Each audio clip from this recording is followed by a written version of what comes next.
حي على الفلاح.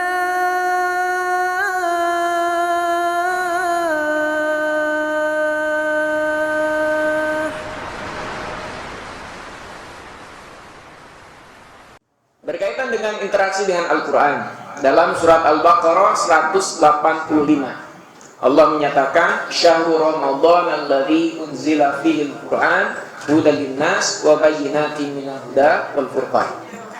Pada bulan Ramadan diturunkan Al-Quran sebagai petunjuk bagi manusia, penjelasan dan juga Al-Furqan, pembeda. Berkaitan dengan interaksi dengan Al-Quran, maka bulan Ramadan ini adalah bulannya Al-Quran. Bulannya Al-Quran. Kita lihat sosok Nabi Muhammad SAW ketika masuk bulan Ramadan bertadarus dengan malaikat Jibril. Bertadarus, istilahnya tadarus. Bagaimana tadarus? Apakah cukup membaca saja? Kaitan dengan bulan Ramadan ini, membaca Al-Quran itu amalan yang bagus, amalan yang utama. Bahkan kata Nabi, Iqra'ul Quran fa innahu syafi'un bi ashabi. Baca Al-Quran nanti bisa jadi syafaat di hari akhirat, kan gitu. Tetapi di bulan Ramadan, Pak, tekanannya bukan hanya sebatas membaca.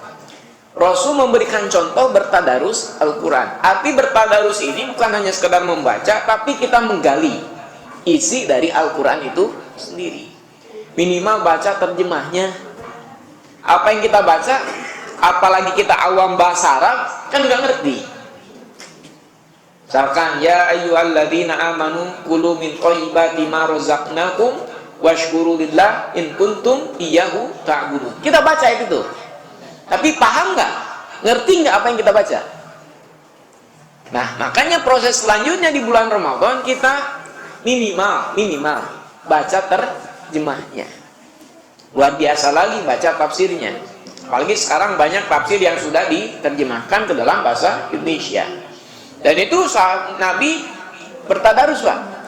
Pecut bagi kita semua, pecut nih Nabi saja yang sudah diampuni dosanya yang telah lalu, bahkan yang akan datang, sudah dijamin masuk surga, masih bertadarus Al-Quran. Apalagi kita yang belum ada menjamin diri kita masuk surga, harus lebih giat lagi. Bahkan para sahabat pun sama seperti itu. Kemudian imam 4 mazhab yang identik dengan fikihnya, tetapi ketika masuk bulan Ramadan mereka fokus dalam Al-Quran. Nah, inilah makanya bulan Ramadan ini disebut dengan Syahrul Quran. Ini contoh yang sangat luar biasa.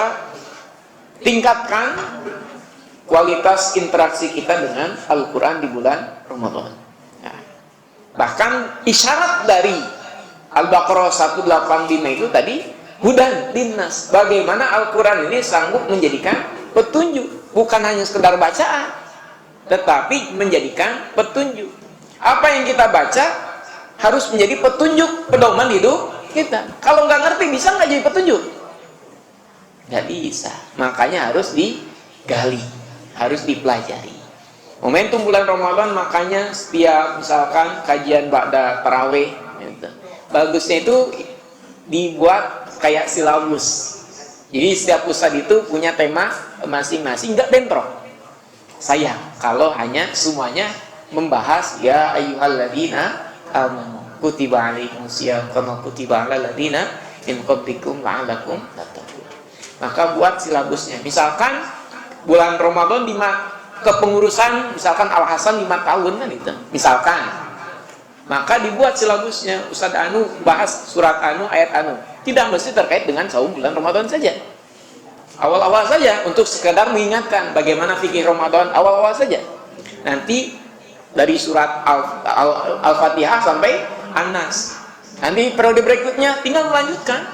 Bagusnya seperti itu idealnya. Sehingga kita betul-betul bulan Ramadan ini mengkaji dari Al-Quran itu sendiri.